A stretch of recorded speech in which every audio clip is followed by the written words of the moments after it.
Eh bien, je vais vous lire avec difficulté, mais je vais tenter de le faire du mieux que je puis, un texte issu euh, du livre de Philippe Amotte, Et c'est moi qu'on enferme. Pourquoi j'ai choisi ce texte? C'était un peu compliqué de coller au fait d'être dans la ville ou dans la campagne. Et je trouvais que quand même il y avait des réponses qui se faisaient entre la décompensation de cette personne et la ville dans laquelle ça se passait. Tous ces éléments, en l'occurrence, ça se passe à Paris. Euh, je sais que Philippe Amotte lit très très bien ses textes. Je vais essayer de ne pas trop le massacrer. Juillet 2020. Je suis étudiante en licence d'histoire. J'ai 20 ans. Mes journées s'organisent entre les cours, la bibliothèque et les heures passées à traîner dans les cafés du quartier latin. L'histoire me passionne, sincèrement. Après avoir été une cancre toute mon adolescence, l'obtention miraculeuse d'un bac avec mention m'incite à fabriquer un personnage d'étudiante modèle. Pour essayer de me sentir légitime, sur les bancs de la fac, je cache ma personnalité rebelle, fragile et dévergondée, derrière des petites lunettes rondes d'intello, des tailleurs pantalons stricts et stylés donnés par ma mère et des chignons plaqués tenus par des crayons à papier. Je suis grande, élancée, mes tenues d'apparat me donnent l'air d'une femme avant l'heure, et pourtant, je compte, et pourtant je ne comprends rien au monde qui m'entoure. Depuis l'enfance, les cadres imposés me font peur. Je ne comprends pas l'école, je ne comprends pas les codes, je ne comprends pas les normes, je peine à les appliquer. Je ne sais ressentir que ce qui suscite chez moi la passion et la curiosité. Je ressens mon amour pour les chevaux, je ressens les fleurs et les parfums, je ressens les montagnes corses, je ressens la mer et le sel sur ma peau. Je ressens la douceur des chats, l'affection des chiens, la joie d'avoir des copines. Je ressens le goût des bonbons sur ma langue, la bonté des sourires et des mots gentils. Le reste, je n'y comprends rien. Je le subis. Ma sensibilité ne l'intègre pas. J'ai grandi dans un climat familial complexe et contrasté dans lequel s'entrechoquaient l'amour, l'aisance matérielle et intellectuelle, mais aussi les traumatismes, le conflit et l'agressivité. Sans m'en rendre compte, pour survivre, j'ai installé ma résidence principale dans mon imaginaire. Ce refuge sacré m'a longtemps permis de dissimuler une souffrance qui semblait... Pardon. Ce refuge sacré m'a longtemps permis de dissimuler une souffrance d'autant plus subtile à déceler qu'elle a toujours cohabité avec d'autres traits de ma personnalité qui semblaient la contredire. L'inquiétude que m'inspire le monde ne m'a jamais empêché d'être sociable, souriante et joyeuse. J'ai toujours eu des amis. Malgré une scolarité chaotique, marquée par un redoublement, un échec au brevet des collèges et 5 changements d'établissement en secondaire, l'année de terminale a fait naître chez moi un goût pour l'art, la lecture et les sciences humaines qui ne s'est jamais éteint. Il y a bien eu, à 13 ans, un premier épisode assez grave. J'ai fait une tentative de suicide. Que se passe-t-il dans l'esprit d'une adolescente qui avale 80 cachets d'antidépresseurs trouvés dans l'armoire à pharmacie de son père? Je ne saurais pas le dire. Je me souviens seulement qu'à ce moment, on m'a parlé de mon geste comme d'une manifestation typique d'un mal-être propre à mon âge qui allait finir par s'apaiser. Après 10 jours d'hospitalisation, un échange avec un psychiatre sévère et culpabilisant et quelques séances de psychothérapie, la vie avait repris son cours. Le psychologue avait dit à ma mère: il y a quelque chose, une faille, mais elle est encore trop jeune pour travailler dessus. Si bien qu'à 20 ans, j'ignore tout des forces et des félules qui m'habitent. Je noie ma fragilité dans des nuages de fumée de jamaïcaine.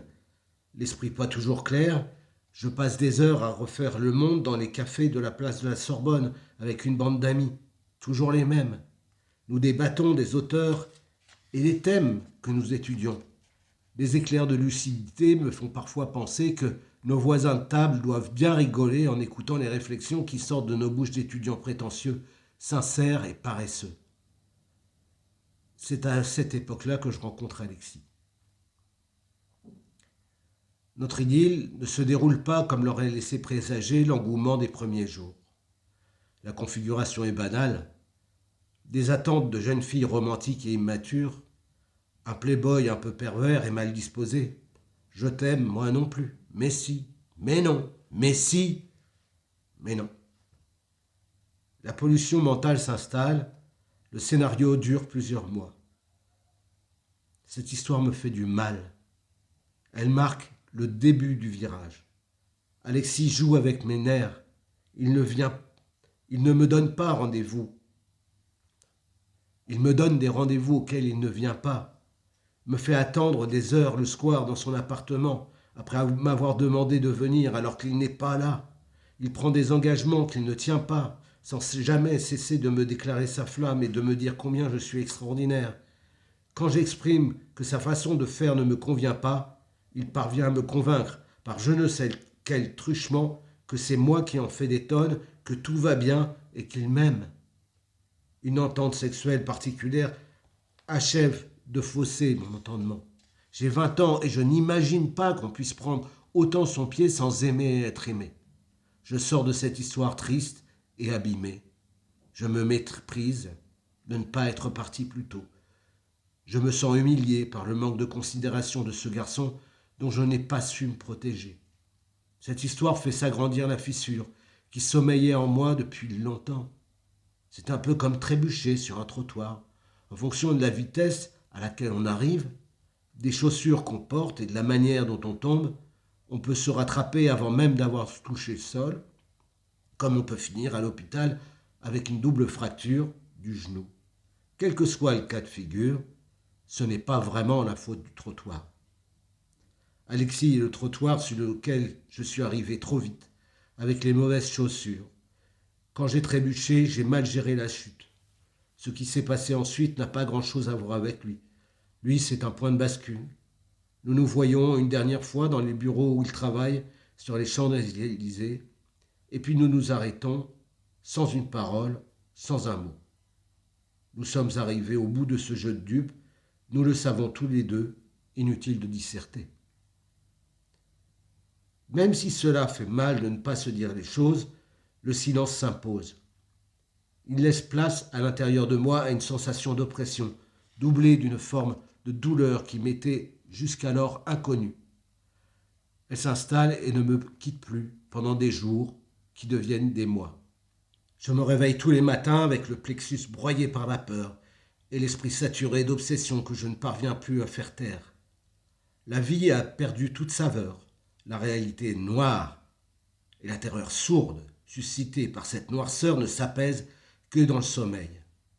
Je suis enfermé dans une cave sale et insalubre, à l'intérieur de moi, sans aucune perspective de retrouver les clés pour en sortir. J'ai beaucoup de mal à étudier. Après plusieurs mois, mon médecin de famille me prescrit à la va-vite un antidépresseur que j'arrête au premier sentiment de mieux-être. Comme c'est la première fois que je prends des psychotropes et qu'ils m'ont été donnés sans plus d'explication, je ne sais pas que c'est dangereux de les arrêter d'un seul coup. C'est le tournant vers la crise. La dépression se dissipe, son opposé s'invite. Un étrange état de transe m'envahit graduellement, créant la sensation physique que tout mon être s'ouvre. Ça se passe d'abord dans le corps, dans mon crâne, mon plexus, mon diaphragme, dans mon cœur, dans ma colonne vertébrale, mon ventre, mes jambes, mes pieds. La vie vibre en moi, avec une intensité que je ne connaissais pas. Surgit un sentiment puissant de religiosité, une ouverture au sacré à un degré qui m'était jusqu'alors inconnu. Soudain, le sacré est partout, il amplifie tout.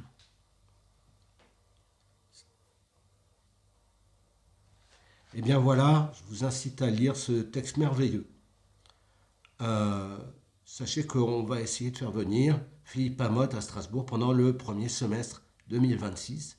Et donc, je vous invite à venir la rencontrer et pourquoi pas venir à une séance de dédicace et de l'écouter lire ses textes bien mieux que moi.